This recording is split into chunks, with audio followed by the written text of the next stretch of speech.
What's crack-a-lackin'? Welcome in to My Mind is a Weapon Fantasy Football Show. Welcome into episode 63, everybody. I am your host, SleezBall. Today's episode is going to be my top 32 running back rankings tier heading into week 4 of fantasy football. Before we dive into it, guys, make sure you hit that thumbs up, smash that like, hit that subscription button, turn that bell on so you know when I'm live. I will be live all at the end of the week, Thursday through Monday, helping you guys with starts, sits, trades, whatever questions you guys have with fantasy football, period.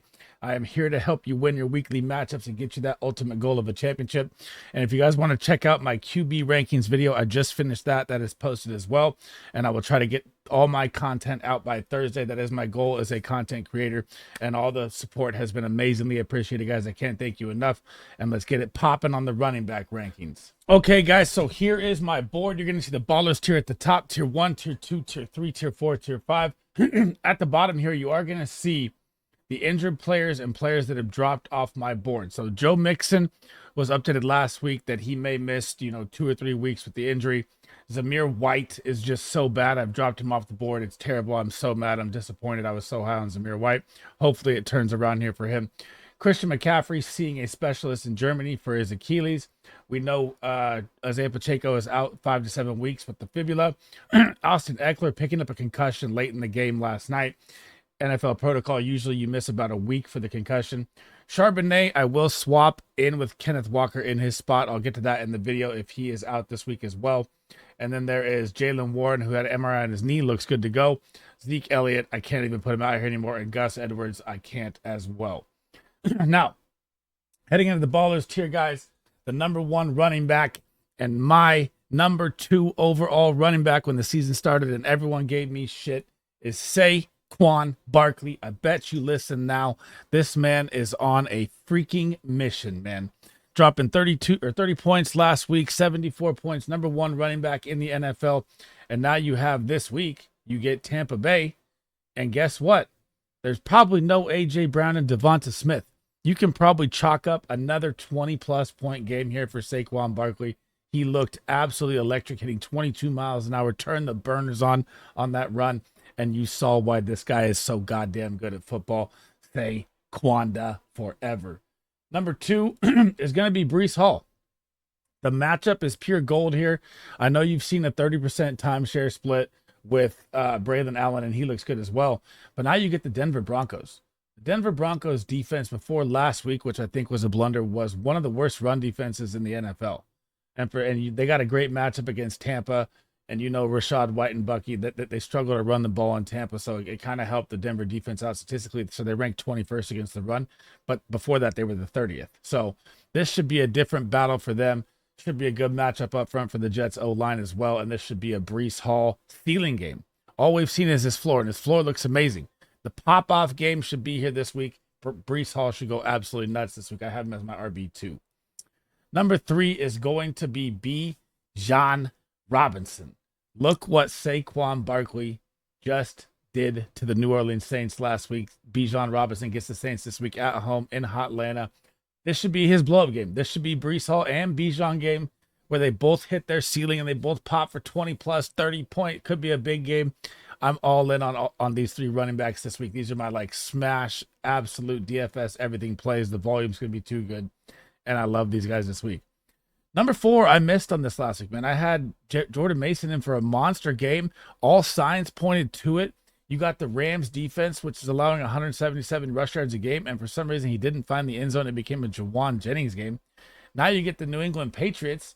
This should in San Francisco, and this should be another smash game here. The Patriots have had an easy schedule to go for so far, so they've only allowed 83 yards rushing on the season. They are ranked in the top 5, but that's schedule-based. Now you're going up against Shanahan. Now you're going up against the monster. There's no Debo probably. It looks like there's no Kittle probably. It looks like, again, we don't know yet. They were ruled out for 1 week with a 2 to 3 week injury status. So we don't know yet. But Jordan Mason should find the end zone here and have another 100-plus yard game and be a smash play this week. I know he still got 10 points, but I expected more last week, and I expect him to bounce back this week. Number 5, my God. This guy looks so good at football. It is crazy. Jahmyr Gibbs. I mean, could you imagine if there was no David Montgomery? I'd put him number 1 every week.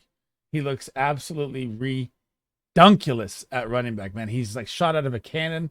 The passing work game is phenomenal. The route running is phenomenal. The run blocking is phenomenal. The inside zone, outside zone, everything. He's probably my favorite running back in the NFL behind Saquon Barkley. He gets the Seattle Seahawks at home on Monday Night Football. And Seattle's strength is the pass game. That they are very good at defending the pass. They struggle versus the run. This should be an absolute smash play here for Jahmyr Gibbs and David Montgomery.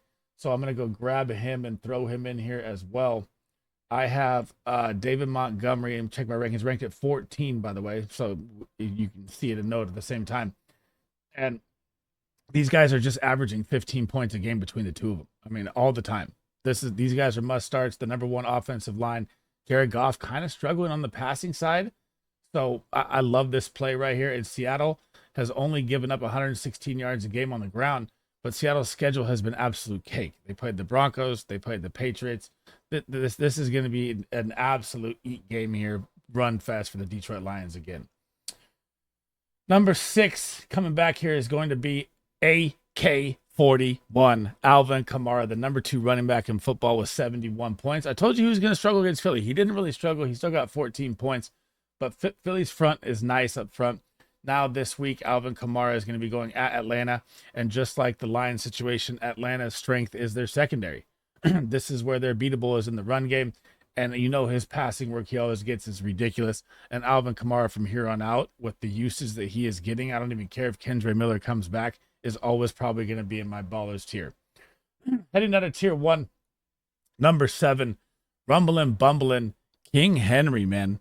The bounce back 30-point game. The Dallas Cowboys defense is so bad. You're honestly going to want to start every single running back against them from here on out. And man, he went for 30 points in that game. He looked good. The father time hasn't kicked in at age 30 yet. And now this week he's going to get Buffalo at home. Sunday Night Football in a monster game here. I cannot wait to see this. Like, this is the clash of the Titans here. They just got their big win. They're 1-2. They don't want to go 1-3. The Bills are 3-0. So this is going to be the game that I am just straight glued to. Josh Allen looks ridiculous. And I can't wait to see how Lamar Jackson and the Ravens come out against them. Number 8, stop doubting it. Stop doubting it. I even put him lower last week. I thought the matchup versus the Niners would be bad with no Cooper Kupp, no Puka Nacua. Their offensive line is beat up. Kyren Williams is that guy. He is so goddamn good at football. I wish I could have all the tweets and comments from the beginning of the season where I said that Blake Corum is going to be nothing to this guy's workload. And all these guys, he's going to get the starting job. Blake Corum hasn't even been out there besides a garbage time down 30 game. This is the Kyren Williams show. He just dropped 30 points. He's RB4 on the season. You put this guy in your lineup. You don't ever question it ever again, period. Number 9 is going to be JT. I was super wrong on this last week. I got to admit, I thought the Chicago Bears defense would play a lot tougher. I know he got a pass that helped him. He looks so electric with the pass too. Shifty, shaking through traffic, getting to the end zone. He gets another tough matchup here again in Pittsburgh. This is like the number 1 defense you don't want to go against, but I'm not going to fall for it again. I'm not going to I had him ranked like 20th last week. I'm not doing that again. Jonathan Taylor is a superstar, and I'm going to keep him at number 9 just because the matchup is brutal. I mean, goddamn, the steel curtain is for real. Number 10, this one hurt last week, man. Devon Achane. So if you look at his numbers, it doesn't look good, right? He had 8 points in the game. But here's what you have to miss. You know, they have Skylar Thompson at quarterback, which is absolutely terrible. He gets hurt. They bring in Boyle. He was terrible. But he had 53 yards called back on flags. The flags were absolutely not even part of the play. So his day wasn't as bad as as you get in fantasy points. He actually probably had a 100-yard game total. So now you get the Tennessee Titans, Monday Night Football. The Titans offense is absolutely struggling. So is the Dolphins.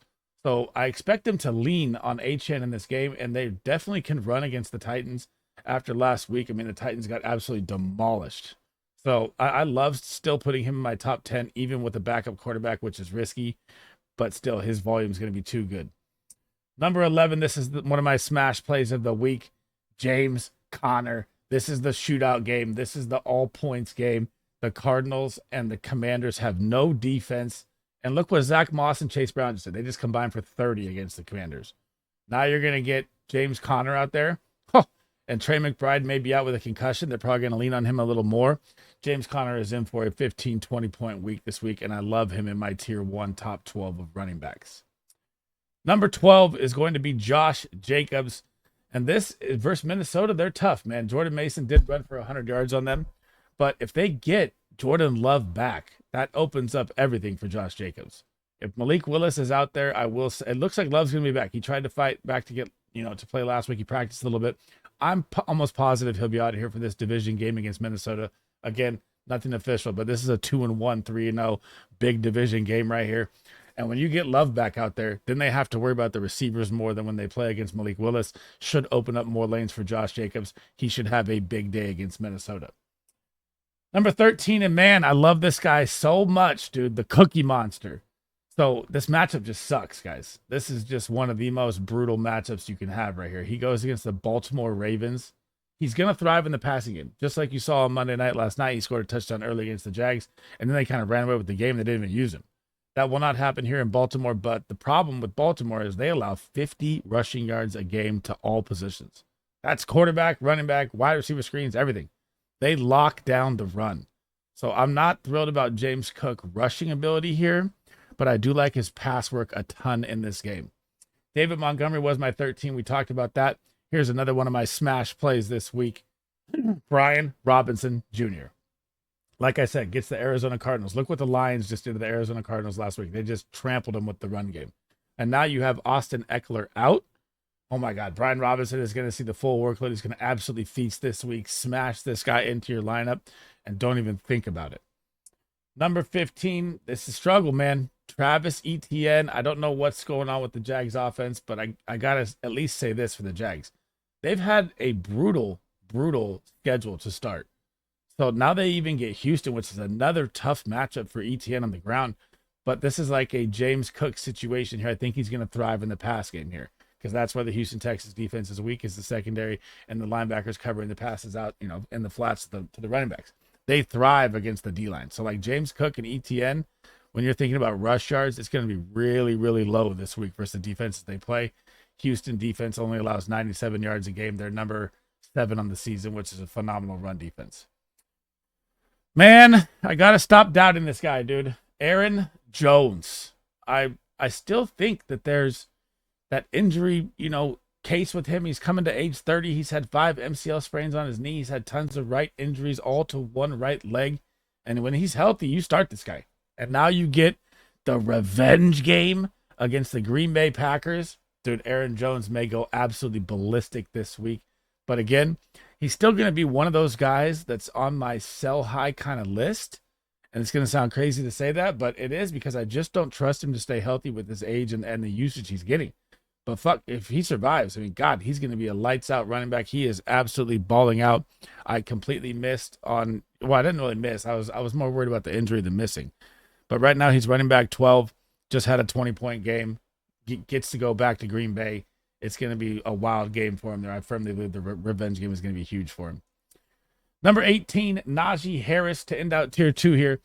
So he was in a sling yesterday, but it was updated today that was just precautionary. He will be out there, so don't go rushing to your waiver wire and picking up Cordero Patterson. It's not going to happen.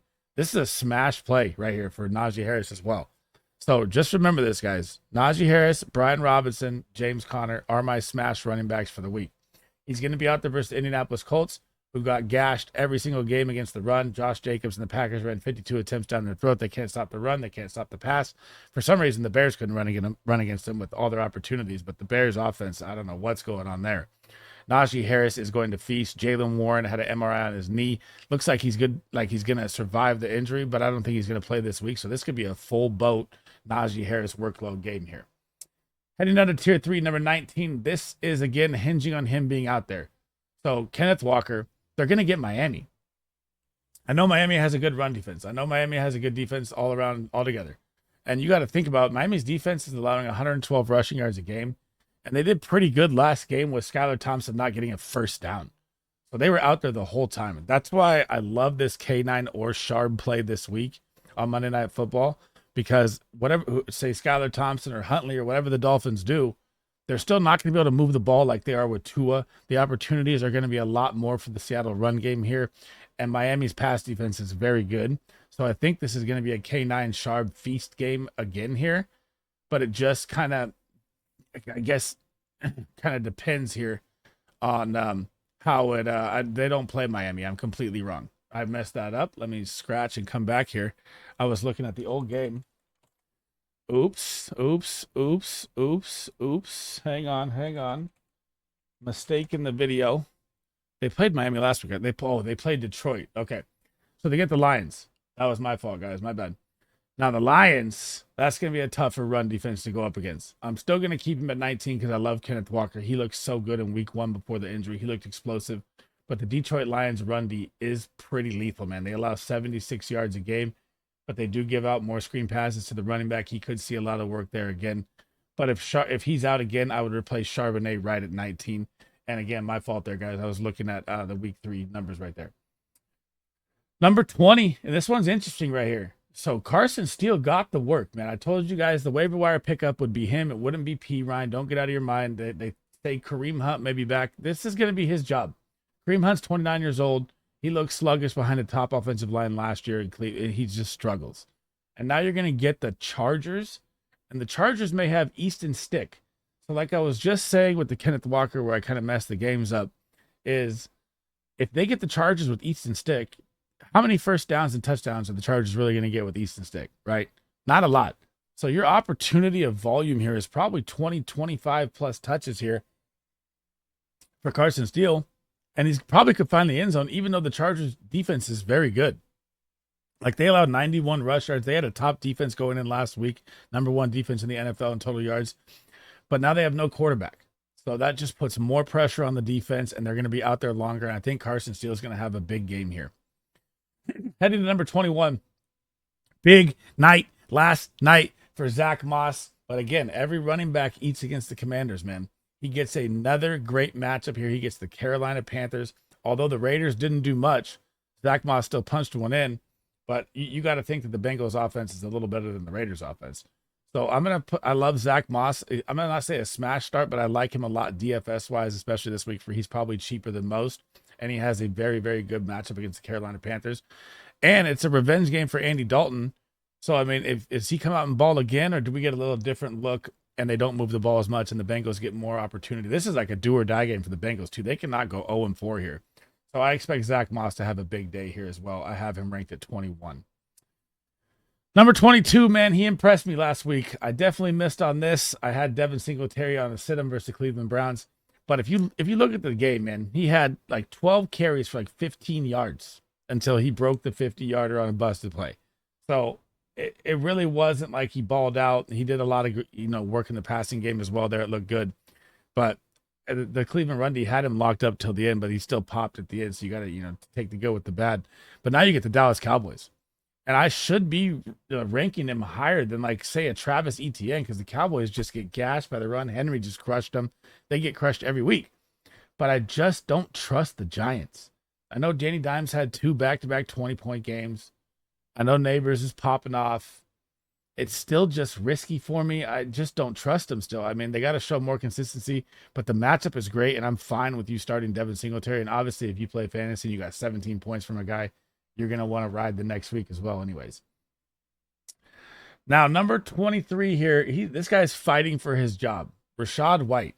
So they just updated the Bucky Irving is going to get more work. Bucky Irving looked amazing, like Barry Sanders, shaking 7 guys to go 2 yards last week. It was absolutely awesome to watch. I still think Rachaad White's going to be the lead back here in this game. Maybe it'll be like a 60-40 instead of a 70-30. But he's fighting for his job. And when you're fighting for your job, you're going to play better, in my opinion. So, as I got the hiccups, I like Rachaad White to kind of either have a big blow-up game here, or this is like the end for him, which is the scary part because you drafted him so high. It would really, really suck. But the Philadelphia defense is beatable in the run. They just weren't last week. It's the Saints' offensive line is very bad, and Alvin Kamara still got 14 points, but he did a lot in the pass game. The Bucks should be able to get him at least 8 to 10 points here, and he's got to find the end zone or something here to kind of save his season at this point. It's getting really, really ugly here for Rachaad White, and I'm going to keep him at running back 23. Running back 24 is going to be Tony Pollard. And, man, I had so much faith in Tony Pollard last week to smash, and he just did not. The Titans offense is just not clicking, man. And this matchup here, now I get to talk about the Miami situation like I was with Kenneth Walker where I messed up the games. This should be a kill, smash, Tony Pollard game. You get Miami, Monday Night Football, and like I said, they have Skylar Thompson. They're not going to be able to move the ball. Looks like Skylar Thompson's day-to-day. I just saw the update. Or it could be Boyle, or it could be whoever they bring in, Huntley, or go call Tannehill, something. Their offense is terrible.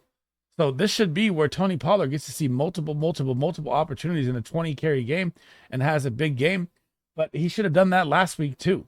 So that's why I'm dropping him down right here, because I need to get a little trust back in Tony Pollard after last week, and I'm going to keep him at running back 24. Running back 25. I hope you guys listened when I said sell high, man. Ramondre Stevenson is in for the absolute gauntlet, guys. Last week, I said bench him. I said sell him before he played the Jets. He got 0.3 points. He only had 6 carries, 23 yards. Now you get the San Francisco 49ers defense, who is number 9 versus the run, allowing 100 yards a game. And Kyron Williams just had a big day. So before that, they were like number 4 or 5. And you're going at San Francisco with Jacoby Brissett as your quarterback. How many points are we going to see the Patriots score in this game? I mean, Niners are pissed off after that blown game to the Rams. They're going to come out lights out. And I'm just very, very worried about Ramondre Stevenson. And when I look ahead, you have Miami, Houston, Jacksonville, Jets, Tennessee, Chicago.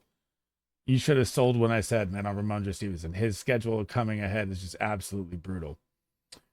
Number 26, he popped off. He bounced back onto the fantasy radar with the Red Rocket, Chuba Hubbard, and the Bengals get Andy Dalton's revenge game at home. So I know they played the Raiders. The Raiders defense is decimated by injury, so Chuba definitely ate him alive. He had 21 carries, 114 yards, even 5 targets, 55 yards, and a touchdown. So he had a monster fantasy day. Not a lot of people even thought about starting him, and some people took a DFS dart throw and hit massively. But does it happen again versus the Bengals? It could. I mean, Brian Robinson looked all right last night. He didn't hit his props or anything like that. But, I mean, he could fall into the end zone here in this game. The Bengals defense is not strong, but it's not weak. It's like middle tier, I'd say, for that point. But in the run game, if Andy Dalton comes out and opens up another 300-yard game here, I mean, Chuba could be a nice flex play here again. And Cincinnati is allowing 142 yards on the ground. That is 26th in the NFL. But again, it's like Devin Singletary. I just don't trust the Panthers. One game, I did say Andy Dalton would pop off. I 100% tweeted that out. You can check my videos, check my Twitter. I said that Dalton's going to go off for 300-plus yards. Deontay Johnson's going to bounce back onto the scene. That all happened. I didn't call it Chuba Hubbard, though. So I'm still kind of sketch on it, but I know if you own him and you just got a 20-point game, like most people, you're going to start him. But I'm not like fully confident in it. J.K. Dobbins, man. Just like Ramondre Stevenson, he was my number 2 sell high. I hope you did. The Chargers offensive line is now missing Alt. 2 starting linemen are down. Justin Herbert is down. It looks like he might not play this week. Again, it's not official. But man, J.K. Dobbins is going to get the Kansas City Chiefs. The Kansas City Chiefs is middle tier running, or number 13 versus the run, 113 yards a game. And this is going to be ugly, man. J.K. Dobbins, I know he'll get the work. He'll see some volume. Gus Edwards looks like he's fallen out of rotation a little bit or lost a couple snaps. But I don't like this start. And I don't like it the rest of the way either. Like and his injury scare is always there. So like if you still have a little value to chip away at right now, I would try and do it if you could, because Charger season is turning real quick. Man, this one, number 28, dude, DeAndre Swift.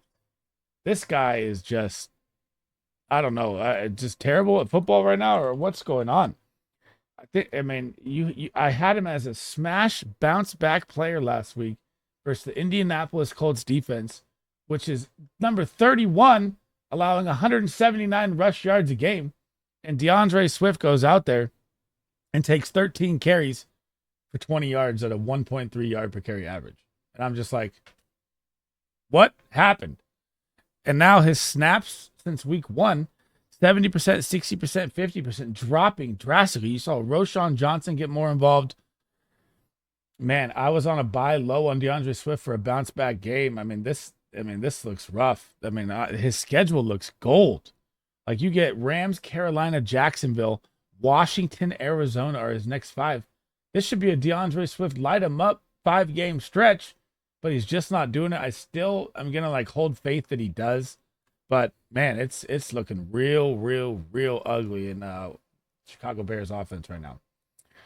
Number 29, Jerome Ford to end out tier 4. Jerome Ford gets the Las Vegas Raiders, who Chuba just absolutely ate alive. But what I'm worried about with Jerome Ford and why I have him so low is because his usage. His usage went up, then it went down, then it went up. And when they're losing, they kind of switch it up, and they just lost to the Giants. So, everything on paper looks like a good start here for Jerome Ford. I just don't trust the Browns. Just like I said with the Panthers and the Giants, I just don't trust them. I just don't know what they're going to do. Deshaun Watson looks a little out of rhythm. They find Amari Cooper a little bit. I'll get to him in my wide receiver video. But, man, Jerome Ford is just getting tough. He's still got 8 points, but on the season, he's averaging, 9 points a game right now. Nothing real special to get excited about. He did pop off against Dallas, which Dallas defense everyone pops off against. So, I'm going to keep Jerome Ford at 29 this week. Heading out of tier 5. Now, this one is injury-based to pay attention to here. So, like I said, with Joe Mixon, we don't know, if he's going to be out there or not. We don't know if Dameon Pierce is going to make it back from injury. They said 2 to 3 weeks possibly with Joe Mixon. And Dameon Pierce could make it back. We don't know. Cam Akers didn't look bad, guys. He found the end zone, and they were down the whole game. So GameScript took his running game out of the game here, and he still gave you 10 fantasy points. And you're in a high-powered offense that they have to worry about 3 wide receivers all the time. This should be a good play here for Cam if he gets to start again. And Jacksonville just got absolutely thrashed by the Bills. That game was over before it started. The Jaguars are in absolute turmoil, and I think the Texans know that. So if they know that they can hold out Joe Mixon and Pierce for one more game and get by the Texans with Cam Akers, he will be a solid start. But again, this is an injury base that you have to pay attention to, because he could be out there. And this is an early video. This is Tuesday. So, you don't really get the official report till Thursday or Friday when they actually start practicing. So I'm going to put Cam Akers at 30, but if he's out there as a start, I'm bumping him up. I like this a lot again. And the game script will not fade him like it did last week. I was blown away by the Vikings just blowing him out of the water. Number 31. I still got to put him on my list. It's just painful. Javonte Williams. I've been saying it all year. This guy's not a startable running back. He had a garbage time game against Pittsburgh last week where he barely beat his projection with 9 points. He's played 50% of the snaps. Then he got 66 in garbage time versus Pitt. Then he got 50% again. This is not good enough volume to keep you on the field as a running back. The Broncos offense, I know they beat Tampa, but man, their running game is non-existent. Bo Nix was running all over the place, played a little better. And you have to look at this. He has 23 carries, guys, on the season. 23 carries, 24 carries, and has 52 yards. Think about that. That's 2.1 per carry. That's terrible. You should have tried to sell when you got the 9 points with him. I don't ever want to start this guy in my office. Jaleel McLaughlin found the end zone. He looked faster. He looked shiftier. It's going to be probably a timeshare the whole way. And Javonte Williams, I just can't.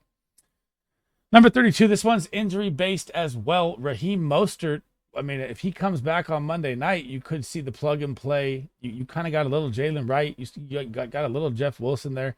But it was the HN show.